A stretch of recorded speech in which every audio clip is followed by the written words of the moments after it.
Hello dear students, welcome back to organise knowledge channel. और आज की जो वीडियो है उसमें हम डिस्कस करेंगे worksheet number 34 for class 10th। विषय सामाजिक विज्ञान है और ये वर्कशीट आपके लिए 28 सितंबर 2021 के लिए शेड्यूल की गई है। आज की जो वर्कशीट स्टूडेंट्स उसमें हम संघवाद के बारे में पढ़ेंगे। ठीक है, तो न्यू चैप्टर जो है आपका पॉलिटी का सेकेंड चैप्टर है ये संघवाद, तो उसको हम जो है स्टार्ट करेंगे।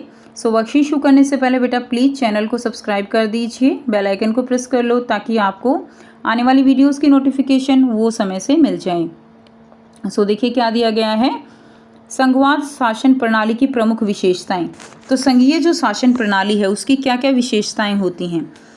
संघीय जो सरकार होती है उसमें दो या दो से अधिक स्तर की सरकारें होती हैं बच्चों। जैसे कि अगर हम इंडिया की बात करें तो सेंट्रल गवर्नमेंट है, स्टेट गवर्नमेंट है, तो अलग अलग लेवल की हैं। उसके बाद लोकल गवर्नमेंट है। तो ये जो अलग अलग स्तर की सरकारें होती हैं वो क्या है, वो संघीय शासन प्रणाली होती है। संघीय व्यवस्था में विभिन्न स्तरों की सरकारों के अधिकार क्षेत्र संविधान में स्पष्ट वर्णित होते हैं। इसमें स्पष्ट वर्णित होता है कि कौन सी सरकार के क्या क्या अधिकार क्षेत्र हैं। जैसे हमारे संविधान में सेंट्रल गवर्नमेंट के पास कितनी पावर है, स्टेट गवर्नमेंट को कितनी पावर है, वो सभी अलग अलग जो आर्टिकल्स हैं, हमारे अनुच्छेद हैं, उनमें अलग अलग से वर्णित हैं। संघीय व्यवस्था में संविधान के मौलिक प्रावधानों को किसी एक स्तर की सरकार अकेले नहीं बदल सकती है। तो यानी जो भी मौलिक प्रावधान है संविधान के, उसको केवल एक स्तर की सरकार वो अकेले, उसके पास पावर नहीं दी गई है कि वो अकेले जो है उनको बदल सके। संघीय व्यवस्था का उद्देश्य देश की एकता को सुरक्षित रखना तथा क्षेत्रीय विविधताओं का सम्मान करना है। तो जो संघीय व्यवस्था होती है उसमें देश की एकता सबसे मेन मैटर करती है। और जो अलग अलग क्षेत्र हैं हमारे, जैसे अगर हम इंडिया की बात करें तो हर एक स्टेट में अलग अलग विविधताएं हैं, तो उनका सम्मान जो है वो करना अति आवश्यक है। अब हम बात करते हैं संघात्मक सरकार और एकात्मक सरकार में क्या अंतर है। देखिए, दो या दो से अधिक स्तर पर अगर सरकार है तो वो संघात्मक सरकार कहलाती है।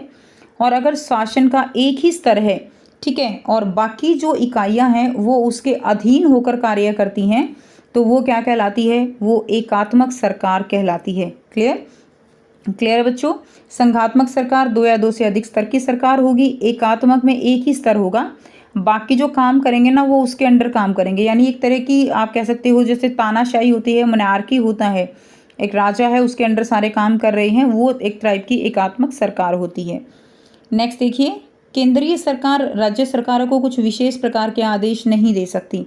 तो केंद्रीय सरकार जो है राज्य सरकार के जो कार्य क्षेत्र हैं उनके ऊपर नज़र रख सकती है, लेकिन कुछ विशेष प्रकार के जो अधिकार हैं वो राज्य सरकारों को दिए गए हैं। जैसे अगर हम बात करें इंडिया में, तो हमारा जो इंडिया है वो अलग अलग राज्यों में बटा हुआ है और हर एक राज्य की अपनी एक सरकार है और हर एक राज्य सरकार के पास जो है कुछ शक्तियाँ वो अलग से दी गई हैं। केंद्रीय सरकार राज्य सरकारों को विशेष आदेश नहीं दे सकती है। ठीक है, राज्य सरकारों के पास अपनी शक्तियाँ होती हैं और वह इसके लिए जनता के प्रति उत्तरदायी होती हैं। ठीक है, तो सरकार के पास अपनी शक्तियाँ होती हैं बच्चों और इसके लिए जनता के प्रति वो सब उत्तरदायी होती हैं। राज्य सरकारें केंद्र सरकार के प्रति जवाबदेह होती हैं। उदाहरण के लिए भारत, कनाडा, जर्मनी इत्यादि, यहाँ पर क्या है, यहाँ पर संघात्मक सरकार है। यानी जो बड़े बड़े कंट्री हैं, ठीक है, उनमें क्या है, उनमें लगभग संघात्मक सरकारें हैं। और एकात्मक सरकारें जो छोटे हैं जैसे फ्रांस है, जापान है, इनमें एकात्मक सरकार है। यहाँ पर जो चीन है इसको हम अपवाद कह सकते हैं क्योंकि चीन बहुत बड़ा होने के बावजूद इसमें एकात्मक सरकार है। नेक्स्ट देखिए, संघवाद के प्रकार। संघवाद के प्रकार जो है वो क्या हैं। एक है साथ आकर संघ बनाना। साथ आकर संघ बनाने का मतलब क्या है कि दो या दो से अधिक स्वतंत्र इकाइयों को एक साथ लेकर एक बड़ी इकाई का गठन जो है वो करना, क्या है, साथ आकर संघ बनाना। जैसे कि ब्रिटेन है तो उसमें इंग्लैंड, आयरलैंड, ठीक है, स्कॉटलैंड है, वेल्स है, वो सब मिलकर उन्होंने एक इकाई बनाई हुई है, तो वो क्या है, वो साथ आकर संघ बनाया हुआ है। तो सभी स्वतंत्र राज्यों की सत्ता जो है एक समान होती है, तो उसमें जो भी राज्यों ने मिलकर सरकार बनाई है उन सबकी शक्तियाँ जो है वो बराबर होंगी। जैसे ऑस्ट्रेलिया, संयुक्त राज्य अमेरिका आदि।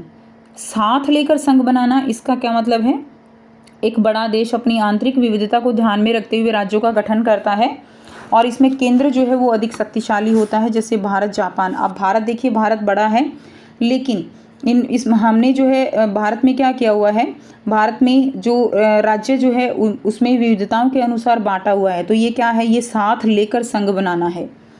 क्लियर। उसके बाद देखिए, भारतीय संविधान में सरकारों के मध्य शक्तियों का बंटवारा स्पष्ट रूप से किया गया है। अब जो शक्तियां हैं वो बांटी गई हैं। संघ सूची 3 सूची में बांटी गई हैं। एक जो है संघ सूची है, एक राज्य सूची है और एक समवर्ती सूची है। संघ सूची में क्या है कि जिसमें जो सेंट्रल गवर्नमेंट है, हमारी केंद्रीय सरकार है, वो उसके मुद्दे होते हैं। जैसे कि प्रतिरक्षा, विदेशी मामले वो केवल सेंट्रल गवर्नमेंट देखती है, बैंकिंग सेंट्रल गवर्नमेंट देखती है, संचार है, करेंसी, मुद्रा, ये सब सेंट्रल गवर्नमेंट के अंडर हैं। तो ये इस तरह के जो विषय हैं वो संघ सूची में रखे गए हैं। ठीक है, ये सब राष्ट्रीय महत्व के विषय हैं। पूरे देश के लिए इन मामलों पर एक तरह की नीतियों की ज़रूरत है। इसी कारण इन विषयों को संघ सूची में डाला गया है। तो लगभग 100 के करीब जो है विषय वो संघ सूची में सम्मिलित हैं। संघ सूची में वर्णित विषयों के बारे में कानून बनाने का अधिकार सिर्फ केंद्र सरकार को है। उसके बाद देखिए, राज्य सूची में पुलिस, व्यापार, वाणिज्य, कृषि, सिंचाई जैसे प्रांतीय और स्थानीय महत्व के विषय हैं। और राज्य सूची में जो है समवर्ती वर्णित विषय में सिर्फ राज्य सरकार ही कानून बना सकती है।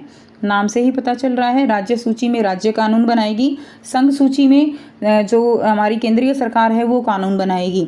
राज्य सूची में लगभग 62 से लेकर 65 के करीब जो है विषय जो है इसमें रखे गए हैं। तीसरा है समवर्ती सूची। समवर्ती सूची जिसके अंदर राज्य सरकार और जो केंद्र सरकार है दोनों ही इसके ऊपर जो है चर्चा करके इसमें कानून बना सकते हैं। ठीक है।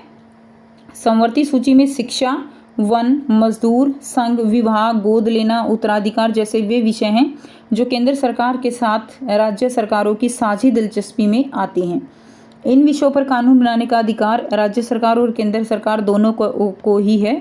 लेकिन जब दोनों के कानूनों में टकराव हो तो केंद्र सरकार द्वारा बनाया गया कानून ही मान्य होता है। ठीक है। तो अगर दोनों में किसी तरह का कोई टकराव हो जाता है तो सेंट्रल गवर्नमेंट के पास जो है फाइनल डिसीजन लेने की पावर ज़्यादा है। ओके। तो वो जो सेंट्रल गवर्नमेंट डिसीजन लेगी वो डिसीजन फाइनल हो जाएगा। संविधान के अनुसार बाकी बचे विषय केंद्र सरकार के अधिकार क्षेत्र में चले जाते हैं। क्लियर। अब देखिए, आपको यहाँ पर बहुत ही आसान से 2 जो है प्रश्न दिए गए हैं जिनके आंसर हम करेंगे। सो देखिए, पहला जो प्रश्न है, संघवाद की विशेषताओं का उल्लेख कीजिए। तो संघवाद की विशेषताएं बतानी हैं। हमने पढ़ा संघीय सरकार में 2 या 2 से अधिक स्तर की सरकारें होती हैं, पहली विशेषता लिख देंगे। दूसरी है संघीय व्यवस्था में विभिन्न स्तर की सरकारों के अधिकार क्षेत्र संविधान में स्पष्ट वर्णित होते हैं। तीसरा पॉइंट आप लिख देंगे, संघीय व्यवस्था में संविधान के मौलिक प्रावधानों को किसी एक स्तर की सरकार अकेले नहीं बदल सकती है। और चौथा पॉइंट आप लिखेंगे, संघीय व्यवस्था का उद्देश्य देश की एकता को सुरक्षित रखना होता है। तो ये 4 पॉइंट आप इनकी विशेषताओं में लिख देंगे। नेक्स्ट देखिए प्रश्न 2 है, साथ आकर संघ बनाने व साथ मिलकर संघ बनाने के कुछ उदाहरण दीजिए। तो साथ आकर संघ बनाना यानी 2 या 2 से अधिक स्वतंत्र इकाइयों को एक साथ लेकर एक बड़ी इकाई का गठन।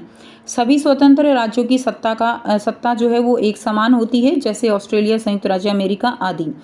साथ लेकर संघ बनाने का मतलब क्या है, एक बड़े देश द्वारा अपनी आंतरिक विविधता को ध्यान में रखते हुए, ठीक है, राज्यों का गठन करना, वो साथ लेकर संघ बनाना होता है, जैसे भारत है, जापान है आदि। ठीक है। तो ये जो है इस तरह से आप इसका आंसर लिखेंगे। सो ये थी स्टूडेंट्स आपकी आज की एसएसटी की वर्कशीट। आई होप सभी स्टूडेंट्स को ये क्लियर है। कोई भी डाउट है आप पूछ सकते हो। वीडियो अच्छी लगी तो प्लीज़ लाइक कर दीजिए, शेयर कर दीजिए और चैनल को सब्सक्राइब कर लीजिए। So thanks for watching. मिलते हैं नेक्स्ट वीडियो में नेक्स्ट वर्कशीट के साथ। Take care, have a nice day.